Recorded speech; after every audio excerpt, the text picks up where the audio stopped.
Hey, good morning, everyone. It's Wednesday, September 13th. This is the Plant-Based Morning Show, brought to you every day that we do the show, by Compliment over at lovecompliment.com. That is our vegan supplement solution company. I just ordered some new Compliment stuff, Omega Complex and Essential Multivitamin, which we take every day.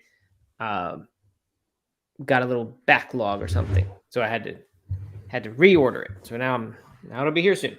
But we're lost without it. We need that stuff. Then we got to buy, inferior substitute products when it's gone, and it's never good. So anyway, check it out, lovecompliment.com. Doug is coming in here in just a second. Once I add him, his internet is working today, and so is mine. I shouldn't blame him. Our internet issues are solved. Whatever it was, it's not a problem today. So it should be good. Good morning, Fluff Slayer Christy. I like that name. Good Instagram name. All right, trying again with Doug here. Didn't work the first time. And that was an Instagram comment.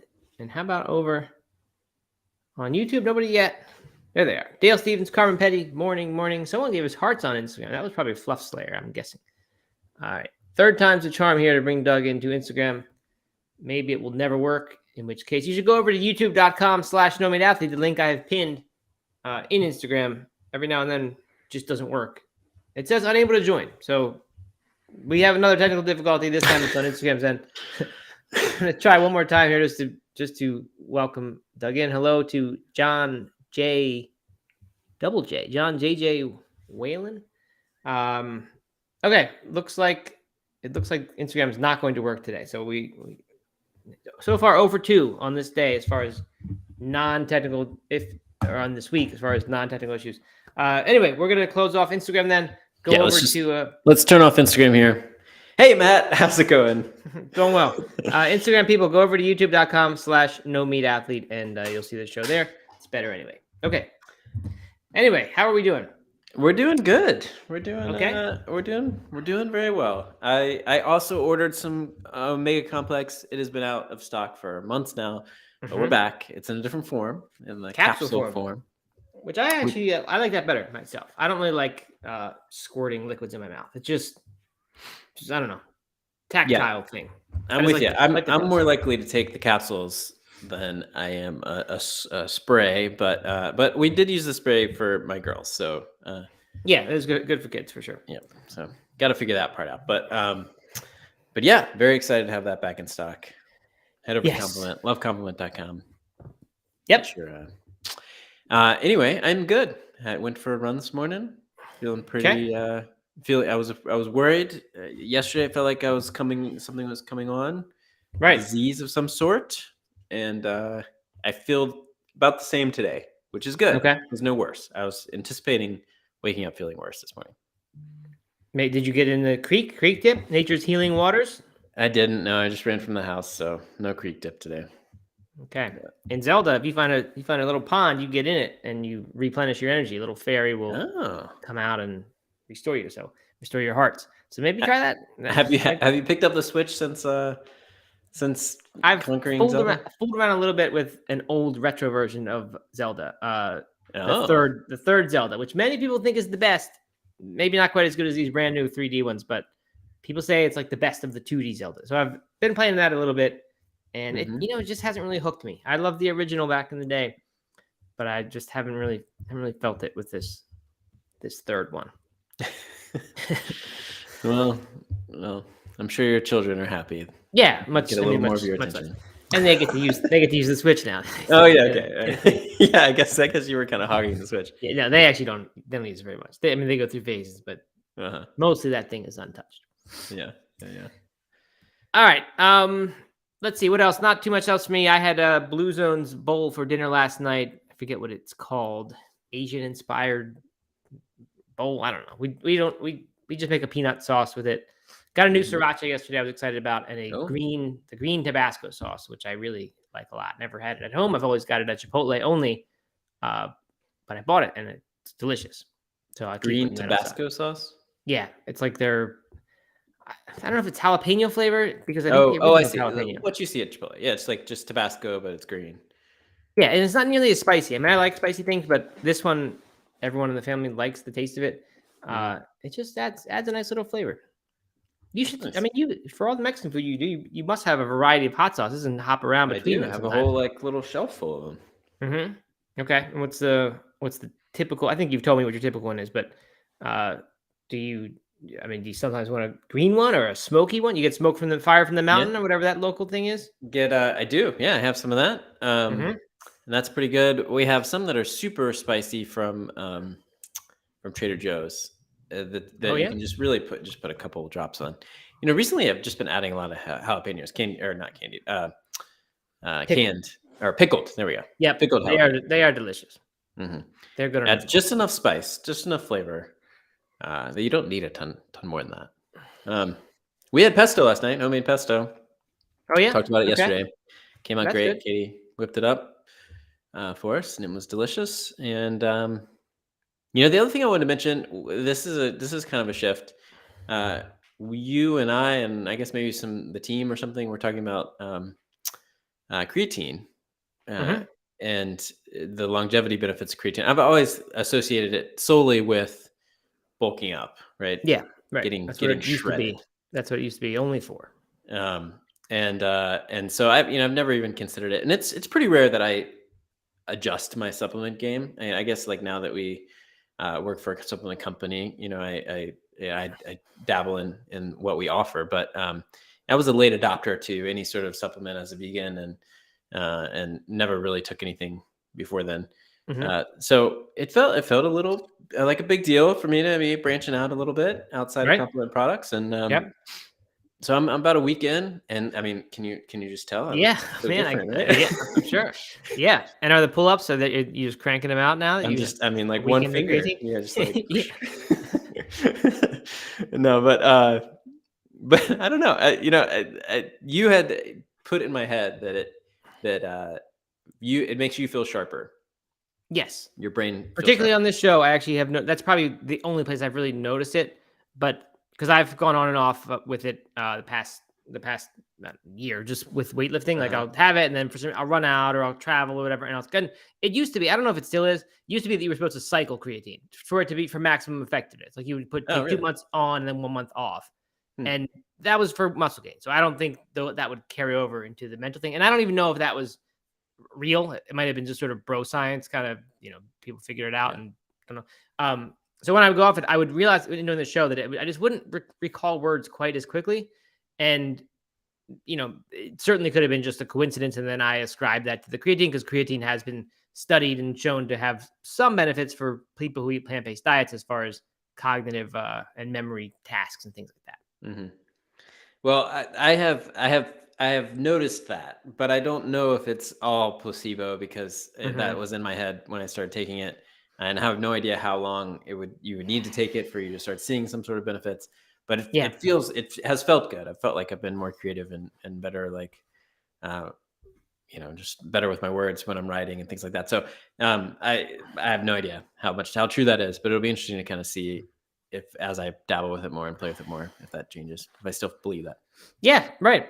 I mean, I think with weightlifting anyway, you would typically load with creatine. And so instead of taking like 1 teaspoon a day or 5 grams a day for the first week, you would take 4 servings per day. And you would spread it out because otherwise you have GI problems. I mean, people report this. I've never had any issues with it. But there were studies on that showed that like you could load, and if you did, you would start experiencing the benefits faster, which the benefits was, increased water retention basically, and then some strength. But if you didn't load, you were slower to increase the benefits. But like if you looked at the 2 groups, 2 months or 1 month in, they'd be identical as far as muscle gain, all the things. So it just sort of gets you started faster. It's not necessarily needed, but if that carries over to the cognitive thing, then maybe you will continue to increase the benefits you're seeing over the next few weeks or months. I don't know. Do you know how much is recommended to take for longevity? The back of the package is really the one, at least the one I bought is definitely focused on the muscle gains. I don't know. I mean, I always hear 5 grams a day for muscle gain. I don't have any context with longevity amounts or what I know. So it has some heart benefits as well, which Kelly K is pointing out right now in the comments. Says it read a report from the NIH that describes it. Yeah, I think it helps people who have high homocysteine. It helps them to lower that. And Dr. Khan has we've emailed a little bit about it, and he was taking some small amount as he was experimenting with it. I think maybe a quarter teaspoon a day or something, very, very small, compared to the muscle gain amount. So I have a feeling it's less, but I don't know if anyone really yet knows or has an idea how much you should take. How much are you taking? 5 grams a day? Yeah. Mm-hmm. And the other thing that used to, by the way, this is not a creatine ad. We don't have any creatine product or anything. I think you're just taking some other one, some one you bought, right? Yep, just something off Amazon. Okay. Yeah. So we've talked a little bit at Compliment about if we should make one or not. But what was I going to say? Look, I lost my words, and I am currently taking creatine. The past week, I've actually just started up again. So it was that it used to be, and again, might be bro science, but I actually did look this one up back in the day, back in college, that there was like a caffeine interference, and it would basically undo the creatine. It would negate the effects of the creatine. So if you would drink a cup of coffee per day, I think that was about equivalent to -1 teaspoon of creatine per day. So I never like adjusted my intake or anything like that because I would prefer to do that.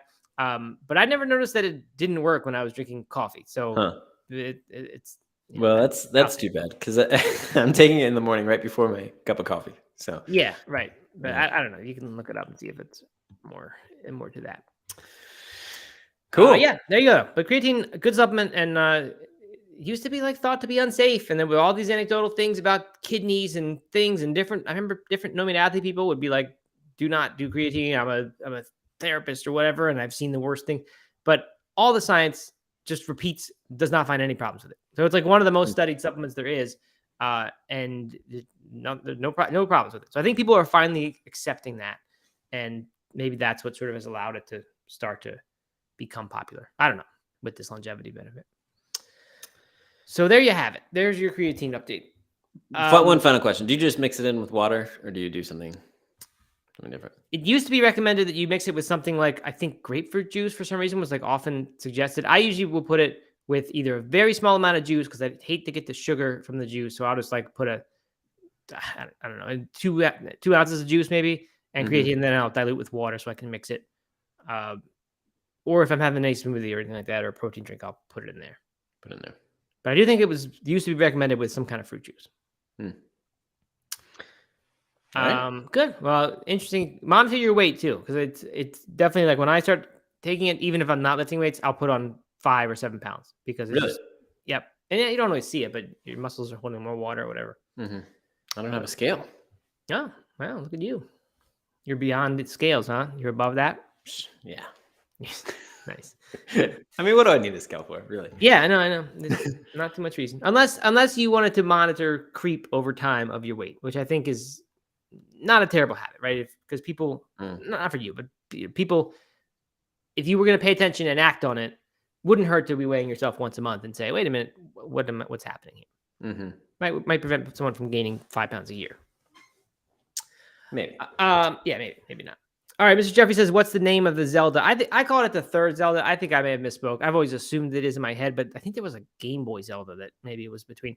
This one's called A Link to the Past. It was from Super Nintendo. And I loved Super Nintendo. It was like my favorite system, but I just didn't play Zelda for some reason on it. I had played it before on the regular, but I skipped this one. So now I get to go back and revisit. And Mr. Jeffrey says, great one. Yeah, people seem to like it. I guess Mr. Jeffrey's a gamer because I didn't know that. He suggests we should have a No Meat Athlete and Plant-Based Morning Show Mario Kart tournament. Now that would be fun. Can we do that on the Discord? Can we? Isn't that what it's made? Oh yeah, there are ways to do that. I don't know how to. Well, yes, it's not very hard. We've done it before. I guess I don't know off the top of my head. How do you set up, the online play on Mario Kart? But it obviously can be done rather easily. But people have to pay money and have online subscriptions and all that. So that would be fun if we could figure that out. That would be fun, yeah. And then you stream it in the Discord and you play. That could totally be done. Mr. Jeffrey, set that up for us. Set up everyone with an online subscription and pay their monthly fee and all that. But that'd be fun. Aisha says your clothes should do the manage creep.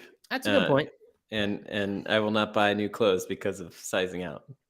So you just like punish yourself every day. Yeah, and that's not a bad idea. You get a little guardrail on your body that prevents you from getting too big. I mean, the mirror does the manage creep too. I mean, Yeah, but it I might can, not. But that you could, you get used to seeing yourself, and it's such a gradual change that you don't notice anything. But clothes, they don't. They're not gonna keep getting bigger. Yeah, that's right. That's true. All right, good. So I guess we should get to our show. We got a pretty good packed show today. Lots of lots of weather report stuff, and then it won't be too long to get to the main articles. Those won't be super in depth today, but they're fun. We got that video to show. So let's get moving here. Found a new site today. It's called fooddive.com, and I found all kinds of articles on there that I started pulling into the weather report. So the weather reports might be a little more spicy in the coming weeks. I like it. Yeah, there were lots of good stuff. For example, this one today I found Kraft-Heinz is launching a pouch for microwave use, replicates products cooked in an oven, and what they're doing as far as making it crispy, they're using it on the first product to have it, Lunchables grilled cheesies. Doug, are you packing Lunchables grilled cheesies for your kids? I'm not, but I want to start now that they can get crispy. Yeah. Well, apparently most people are using Lunchables not as the name would imply for lunch. They're using it instead as a snack, like an after-school snack thing. And that's why having a frozen Lunchable product like grilled cheesy that you can then put into the microwave. I think it also comes in a pizza flavor of the grilled cheese. But anyway, you put it in the microwave, it gets crispy. Seems like it was baked in an oven. I mean, Hot Pockets made this 25 years ago or 35 years definitely. ago. So I don't know what the big deal is. Yeah, you slide the Hot Pocket into that little sleeve. Yeah, and it supposedly made it crispy. No idea if it actually did anything. No one ever knew it really. But it definitely made you think it was doing something, right? Yeah, right. And, nobody ever side by side tested that I know of. And do you remember Bagel Bites used to have a tray that did the same thing? The special tray. Yep. Mm-hmm. Man, I used to eat so many of those things. Microwave. I know. So many so Bagel bad. Bites. It's terrible stuff that we used to do. That we But ate here lots we are. and lots of. I know. Yeah. It's a good point. Shredded from our creatine and living the plant-based life. Anyway, that will hit shelves later this month. Of course, it's not vegan, so it won't help anyone listening here. But I thought it was interesting. Maybe they can apply that technology called 360 Crisp is the name of that technology to some new vegan foods as well. Speaking of new technology, Coca-Cola has launched Coca-Cola Y3000, a beverage that they say is their first flavor co-created with human and artificial intelligence. Doug, you must be super pumped to try this because I know you love all things AI. Oh my God. Why do I need AI to flavor my Coke? Makes no sense. I think the kids get into this kind of idea because they've designed the package to look futuristic and optimistic, they said, with lots of little light balls and things like that. They have this thing called Creations platform. I don't really know what it is, but this is the 7th beverage they've released on it. And none of them, or maybe this is the 3rd one released, I don't know. But they don't say a flavor profile, right? It doesn't say cola, cherry, or vanilla. That's the words of fooddive.com. But rather a mood or experience. And that's they're trying to create something here. I think of futuristic sort of optimism. So I guess go get that if you want. I think it's the 0 sugar only. And I don't think I've ever had a 0 sugar Coke. I used to have Diet Cokes and I hated them when I was a kid. But I think a lot of people drink 0 sugar Coke now, right? Like that's like That's like when people say Coke, that's a lot of times what they mean. So that's kind of bizarre to me, and I probably should try it just to know what it's like. So you if you're feeling a little spicy or feeling a little jazzy, then you can just put that into the machine and it'll give you a flavor. Well, if you worked at Coca-Cola, maybe, but not just. It's not like the AI robot in University of Denver that just makes burgers to your mood. Matt. Yes. Someone tried it? No. We need to follow up with Matt about that. We were joking that there's going to be a robot that just has a bunch of ingredients in it and can cook your meal, right? Well, that exists apparently. Oh yeah? Yeah. I don't know that it will just house a whole bunch of ingredients, but you load it up with what the ingredients in the meal, and it puts it in a pot and stirs it and fries it and adds the oil and does all the things. And it gives you a pasta dish with, meat or whatever it is that you want to cook in it. Yeah. And so you just kind of set it up and then leave and then come back and it's done. And it actually looks pretty cool. The downside though, what I don't quite understand is that you still have to do all the chopping and load it up, and then you still have to clean it all. So really the only part that it's saving is you standing at the stove and Right. And that's makes not the it- worst part. That's kind of often Yeah, sort of the enjoyable the part. best 'cause you part, get, right? 'Cause yeah, you you start to smell it, you get to kind of right. Well, I so. mean, as you were saying it, I was thinking if that thing could like chop the onions, which would not be hard, right? To put an Mhm. onion through a little Mhm. grate. I mean, you could even have a manual thing that you force it through, but that wouldn't be as good. But if that could chop the onions and garlic and a few basic vegetables, right? Dicing vegetables should be a simple task for Mhm. modern robot. Then I don't know. I mean, I think I'd use that every now and then. I wouldn't want it on my countertop, but like it's pretty nice sometimes just to throw stuff in there, and you still know it's all real ingredients. There's no other Yeah. stuff being added in. Now the cleaning would be a nightmare, I think. The But cleaning would be a nightmare. maybe I can make it self-clean or get a different robot that cleans it. I mean, the best case scenario, right, is that you're actually only having to load it up with a special type of goo that then becomes a 3D printed anything, right? So Right. like Yes. you don't have to keep loading it up. You just have this huge vat of nutrients that you're just Right. like putting in there, and then it And they could make creates. that into like an onion-shaped thing that they Yeah, then yeah, exactly. chop, and you don't do anything.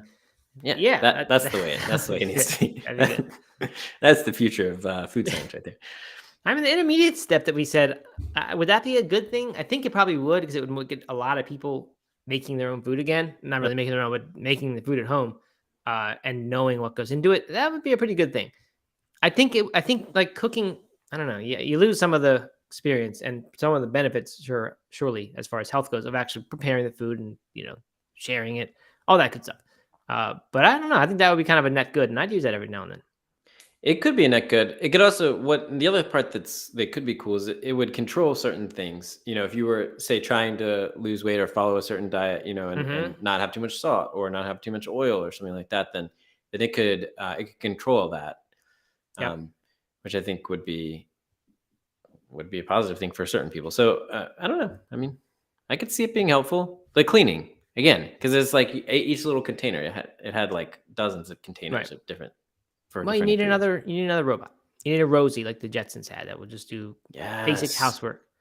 Yeah, that's what you do. Anyway, the Coca-Cola thing, not the first beverage to do this. Beck's, the traditional German brewer, who I think brews according to the German purity laws, they rolled out the world's first beer and marketing campaign made with artificial intelligence. The whole thing made by artificial intelligence. They called it Beck's Autonomous. Came out in May, I think, earlier this year, and there was only like 150 of them available. You could get it from their site, and it just looked like the most unappetizing thing to see the package that the AI designed for it, the name, the idea that this traditional company was doing this. I just don't get it. It made me like think, God, what are we doing with AI making this stuff? Like you're a traditional amazing brewer. I'm not. I don't. Beck's is huge. Owned by InBev or whatever, but still, like you can make really good beer to certain taste, and I don't know. It just seems so weird. It's just such an old tradition, an old, craft. I don't know. It just seems kind of gross. AI getting involved in that. Mm-hmm. Mr. Jeffrey says that there was a local brewery where he lives that about a week after ChatGPT came out made a beer based on that recipe. Well, as I was reading about Beck's, I was thinking that was right when everyone was all in a buzz over ChatGPT. So I think they just did it to capitalize on that and get some hype. Yeah, I don't even know what the AI does. I mean, it sounds with Beck's, it sounded like it sort of like thought about all these different possible combinations, and then what it knew about them, it could decide on a few that might be worth trying, and then it I don't know. That's silly, but strange that the local brewery would also be able to use that. Yeah. Anyway, let's speed up here. Miyoko's has a new product coming out. It's called Plant Milk Cheese Spreads. It's what it sounds like. They've got 4 flavors: classic chive, garlic herb, roadhouse cheddar, and sun-dried tomato. I said this to my wife, Erin, though, and she said, they already have roadhouse cheddar. We've had it for a while. It's this thing we dip pretzels in. There's pretzels again. The scourge of my house is the pretzels. Anyway, the kids and Erin were dipping in roadhouse cheddar. I probably had a few too. Probably, yeah. so I bet you housed them. You know that this war against pretzels is all self. Because you have no control. It's really not. I don't really like pretzels that much. I really don't. Okay. Which is maybe why I don't like seeing people eat them, because I'm thinking it's not even that good. Of course they're good, man. Anyway, roadhouse cheddar definitely did exist, and I don't know what it was, but it wasn't part of this line. Now they have this whole line and 4 or 3 other ones that are like it. So anyway, you can go get that now if you want. Has coconut oil, but otherwise healthy things. Dr. Bronner's soap company they are now have an oat milk chocolate line with 3 flavors: crunchy hazelnut butter, creamy mocha latte, and golden milk chai. We talked about them last year or earlier this year doing something. I don't remember what it was. I think they were making mint chocolate or something, and that seemed to fit because they make a mint shampoo that smells pretty good, or mint soap. So I don't know what the big deal is, but I guess now you can get Dr. Bronner's chocolate. I've had these. these. So I don't get why there's suddenly news about it. It doesn't make sense to me. Well, they must be just going to stores. I got them because they showed up at the farmer's market, set up a booth, put out boxes of hundreds of these chocolate bars, and then just had a little tiny sign that said, "Take some." Okay. And Eliza came back carrying an armful of like just like 10 different bars. And what was confusing is they say magic chocolate on it. And these days chocolate bars oftentimes have some magic ingredients in there, or call them magic ingredients that maybe kids aren't supposed to have. And I thought that's what she was carrying armfuls of. Oh, okay. Right. And, magic.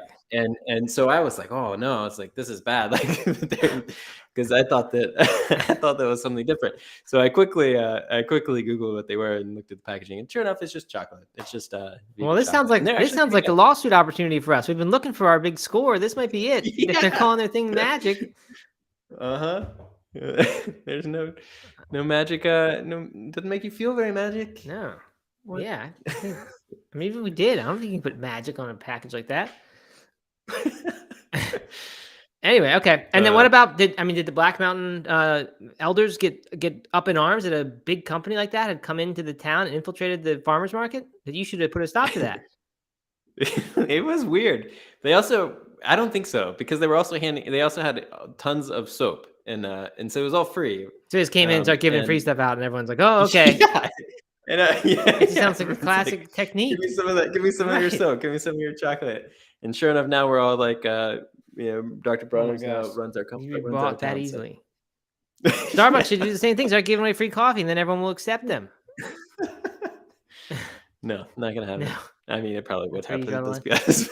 It's like in the Lorax, right? In the movie where if you watch that with your kids, that's a must-watch for you guys. Environmental family like you are. It's all about saving the environment, trees.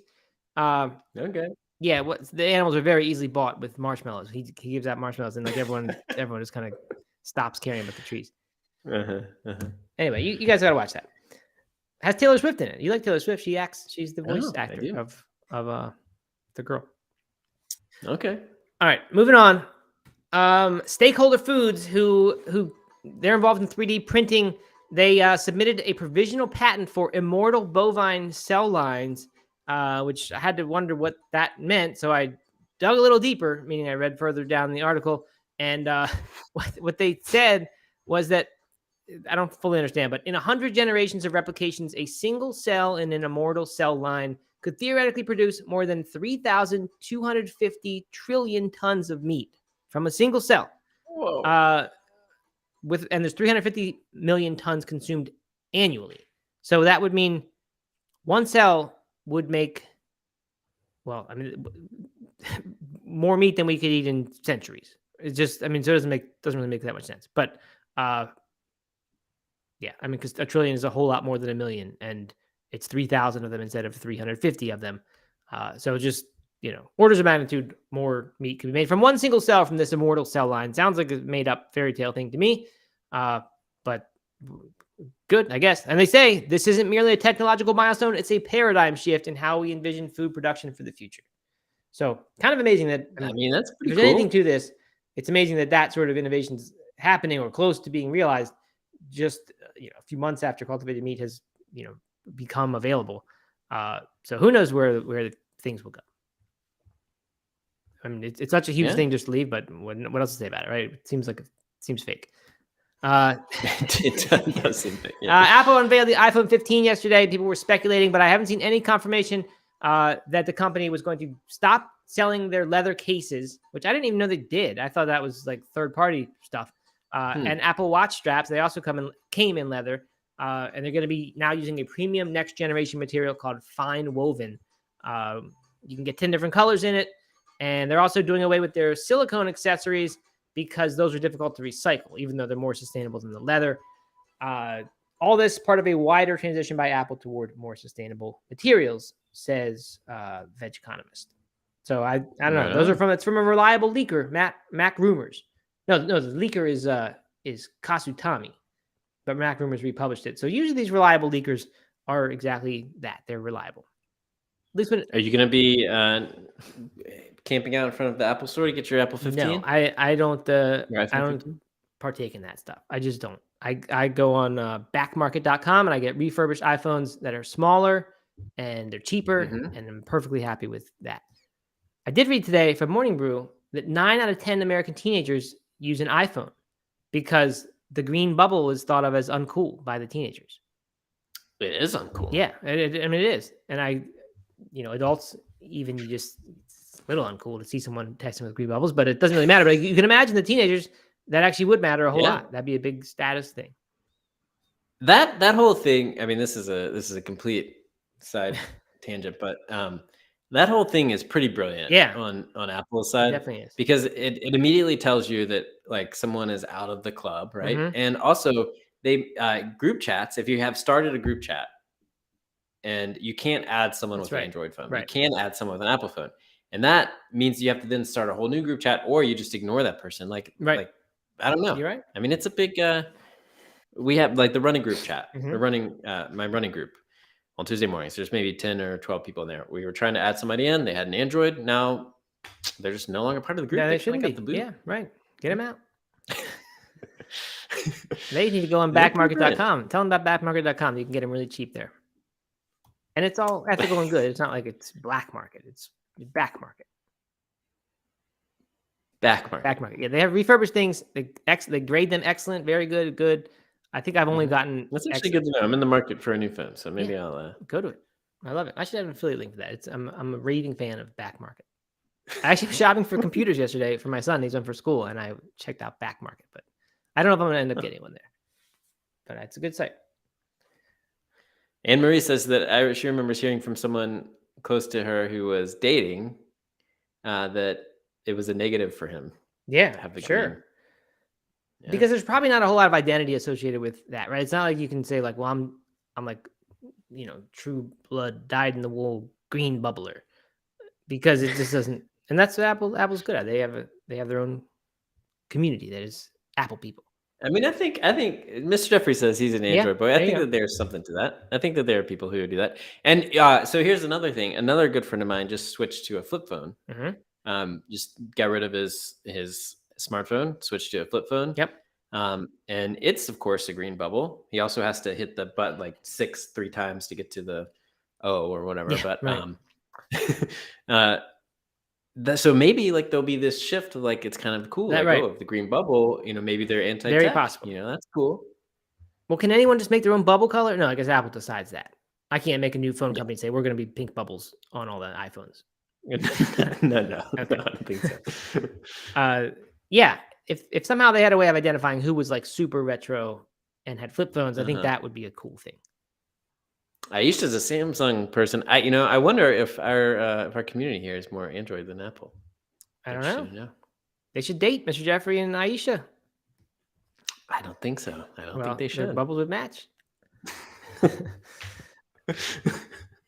Okay, let's move on here.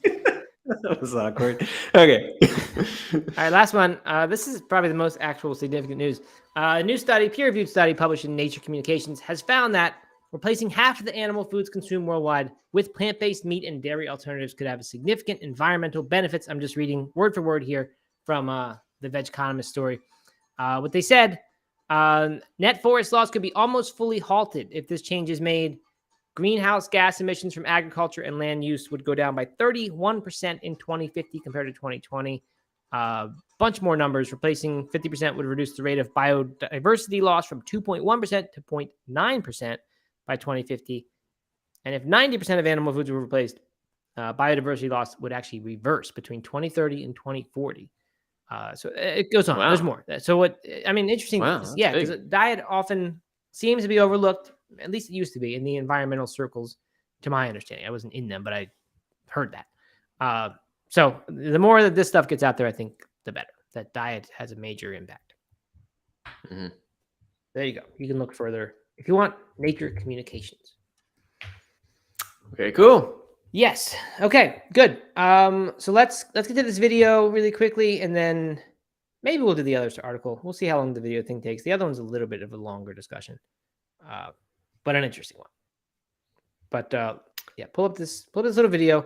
I will give a bit of the backstory of it if I can find a link to that. Okay, this is from plantbasednews.org. Their headline is, a vegan ad was banned for causing unnecessary distress, in quotes. Now it's been seen by millions. And I didn't realize this existed. I kind of thought online advertising was free for all. You do whatever you want. As long as Facebook allows your ad to be up, doesn't matter what you say in it. Of course, that was silly, right? Because you can't do like false advertising. You get in trouble with, the governing agencies or whatever that do that. So I guess in the UK, they have something called the Advertising Standards Authority, and they are governing ads that are seen by a UK audience or meant to be seen by a UK audience. So this ad ran on Facebook and Twitter for a little while. Maybe not Twitter, Facebook and Instagram for a while. And eventually the ad, or this Advertising Standards Authority, they banned it. And I don't really know like if that means it had to be stopped showing or how that got enforced or what, but they did ban it. But now it is circulating, because I guess even when you, well, I don't know. I mean, Doug, can you have a false advertising video that is just sitting on YouTube and you say, well, this is my YouTube channel, I'm putting it up? Like, sure, you can. I would think so. And that wouldn't violate your country's rules, like where your company exists? Like, you can't. I mean, no one's fact checking YouTube, right? That's the joy and trouble of YouTube. Yeah. That's a good, I don't know. I can't believe. I mean, I guess brand. If you're a brand on the official brand account, right, and you're advertising something, yeah, I guess like that could possibly get taken down. But is this even a real brand, or is it just a vegan, like a vegan activist thing? It's just a vegan group, a vegan activist group. Yeah, then they can do whatever they want. It's parody. Right. But you can't do it in the UK, whatever you want. Like on Facebook and these platforms, they're saying not allowed, too disturbing or whatever. So anyway, I don't understand. I'm curious. I can't believe I've never thought about that before. Like, are you allowed to just advertise whatever you want? I can't imagine you are. You'd get in trouble in your country for advertising something false if advertising has to be true in your country. Anyway, whatever. Moving on. You got it queued up, Doug? We can look at it. Yeah, I've got it queued up. Are we gonna watch the whole thing? It actually caused me distress. I couldn't make it all the way. Just put the beginning. Just put the beginning, the gross part, and then we won't listen to the whole end. We just okay. All right. If you don't want to see gross things, close your eyes. Whoever's watching this, I mean, the sound won't be. You can keep listening, even if there's kids in the car. It's just gross pictures of flesh and things. But it's like meant in this weird parody format. I wouldn't just put up, animals being slaughtered. It's not that. Right. It's like meant to be. It's in a yogurt cup. Okay. I'm gonna hit play. Will you give me a thumbs up if you can hear it? Yes. New from Killer Yogurts. The umbilical cord flavor. Produced with only the finest ingredients. The stolen milk of grieving mothers. Taste the torment in every mouthful. Blended with brutality. All right, that's enough. You're right. Be complicit. Yeah. Okay, so it's more of that. It's just they keep doing that, and then eventually they show real cows and things and say a few facts about whatever the dairy industry and how cows are taken away and all that. I don't know. I mean, I thought this is awful and just like tasteless. I think like regular animals being slaughtered, hidden secret footage or whatever would be way more effective than this. Yeah. I mean, like I said, I couldn't even, I got about as far as we watched there, and I was like, no, I'm not watching this. And honestly, if it showed up on my Instagram feed or my Facebook feed, or if it showed up on my kids' feed, I mean, like they don't have one obviously, but like a 12-year-old's feed or something like that, like, right, I don't know. I mean, I understand the shock value, right, of grossing people out and making people think about what they're ingesting, but this is not the. I don't know. This is not the way to do it, in my opinion. Right. That's what I thought. They say that it was meant to be shown to an 18 plus audience, first of all. And then they said people see far more shocking images on TV, films, and computer games all the time. In today's world, our ad is not deeply distressing. And I don't know about all the time. You don't really see that kind of stuff all the time. It's just gross. I mean, blood and flesh, like Yeah. I don't know. Every now and then you see that in a particularly gruesome, movie or game or whatever. But then you're like intentionally watching the movie or playing the game, right? You're not just Right. like looking at pictures of people on their body trip and then suddenly Right. there's like There's blood coming out of people's mouth. Right. So anyway, I understand why an advertising standards authority would ban this and say that is not appropriate. No, I guess that gets into a bigger discussion about freedom of speech and all that. But I don't know. I certainly understand why they don't want that being shown. And it just seems like I'd rather kids go in a grocery store and pour milk on the floor than do this. And that's pretty stupid. But this to me, like vegans and non-vegans, in my opinion, get turned off by this. And like that makes me feel less identified with vegans, at least parts of them, right? It makes me say I don't want to be one of those at all. Mhm. Who makes people feel that way about it? I don't know. So it's just I don't understand what's going on. I guess I don't know. I guess you gotta not be boring, but I don't know who would be moved by that, and who would want to be vegan by after that. Right. It just makes veganism seem gross and something to stay away from. I don't know. Just But doesn't. let's say you did watch it and you were like, "Oh man, this is like crazy." You watched it and then you went to the fridge and had a cup of yogurt in there and you opened it up because that's your typical snack. Like, would you be thinking about that as you were doing it? No, that's why I think it's like it makes your home yogurt at home like seem nice and friendly and good, right? Because Like I there's think no umbilical cord in there. right. And by the way, we didn't really describe for the people listening who aren't seeing this, the podcast listeners. It just Oh yeah. it's just typical yogurt commercial. It looks like a person there, and they open it up, and it's all these little like it's regular yogurt in one part, and the other part's like flesh and blood, and looks gross. I don't know what it's supposed to be. And then the woman eats it, and her mouth is dripping with blood, and then it shifts into like pictures of actual cows that aren't happy but are in a farm or something, or in a factory farm. And then it talks factually about some stuff that goes on. So that was it. Yeah, I don't know. Something about it, like it just to me associates veganism with things that make you feel gross and bad, and your regular yogurt seems pretty good and normal after that, which I think is not at all the intention. The point would be what you said, that you can never look at your yogurt the same. But I don't know. It just doesn't. It's just I don't think that works. No. And I've seen a lot of effective things about cows being sad when the son or daughter cow is taken away.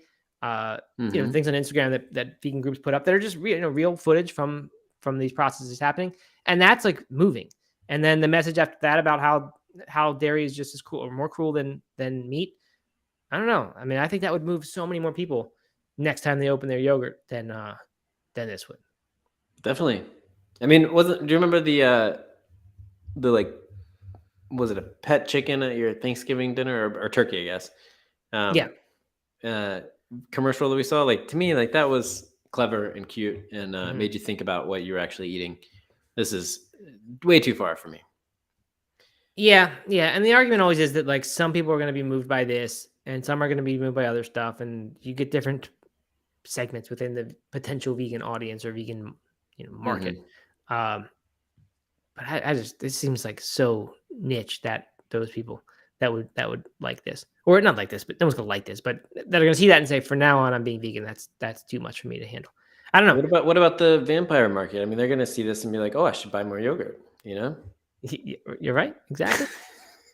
And then you're telling that Dracula was a vegan, and then the original. Yeah, it's gonna get real confusing. Yeah, maybe they're playing the long game here. This is by Viva, by the way. Viva exclamation point, which is sort of sounds like the PETA of UK, but I don't think it's that. I think it's much smaller.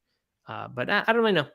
Plant-based news, they didn't really express any opinion. They sort of just shared the thing, talked about. They did say in their headline, the ad was created to raise awareness. Oh, sorry. The ad was, they say, as I said in the headline, now it's been seen by millions. So maybe they seem a little bit proud that, like, even though the agency tried to keep it down, it's been seen by millions now. and obviously they want to give it some airtime, like we are. Doesn't mean we like it. So I don't know. I don't know if they like it or not. It's hard to tell. Yeah. Why don't you ask them, Doug, next time you talk to them? I would do that. Might be meeting with them later today. Yeah, good. All right. Offer to write a content piece that's similar. On this? No, just like showing those kind of images in your content. Oh, yeah. I'll pass on. Okay. All right. Let's not do the other thing today. It's not even news. It's just an interesting article that has gotten picked up all of a sudden by I saw it a week ago and I said, this is okay. I don't care that much about it. And then past 2-3 days, it's been all over the place. The Guardian, I think, published it, and now a few others have. And it's a psychologist who does some food science, but he did an N of 1 trial on himself. He was vegan, and then he wondered about if he should be vegan and if it actually helps him. So he decided to go off it, then back on it, then off it, then back on it, and measure what happened to his mood and his body.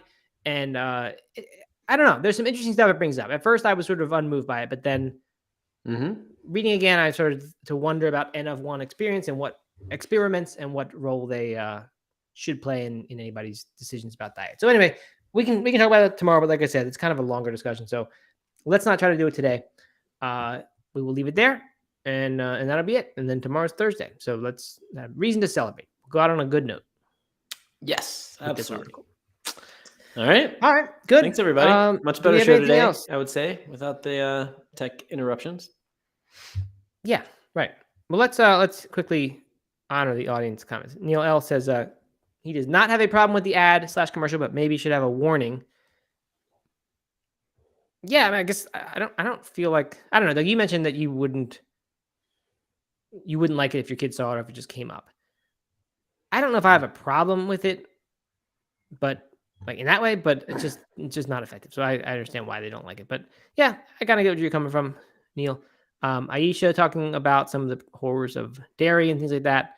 Mr. Jeffrey says, but TV and games have ratings and warnings. So that's why this is different. This would just be shown to anyone, like you were kind of saying, Doug. Yep. So yeah, there you go. Not too much from the audience, but in general, they don't like it that much. Okay, good. Then that is it. We'll be back tomorrow. Enjoy your Wednesday. We'll talk to you then. Happy Wednesday.